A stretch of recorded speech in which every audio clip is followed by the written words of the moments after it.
Po aty unë ndava me deputetët dhe me deputetet edhe planin e ndryshimeve në qeveri, të cilat janë ndryshime që shkojnë në atë që unë e kam konsideruar si një qasje e re në këtë aspekt dhe për cilën kam folur qysh në fjalën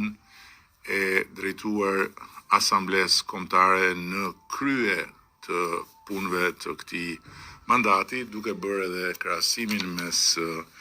ndryshimeve në një skuadër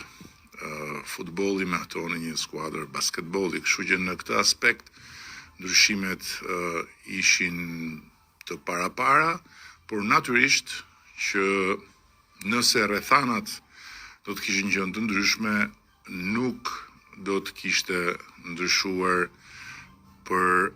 rezultatet e jashtëzakonshme në punë zëvendës kryeministrja dhe ministrja e infrastrukturës dhe energjisë, që aktualisht në bazë të mbledhjes së zgjeruar të grupit dhe të planit të ri të kompozimit të qeverisë është ish zëvendës kryeministrja dhe ministrja e infrastrukturës dhe energjisë. Por gjithsesi për këtë temë fola pak në mbledhjen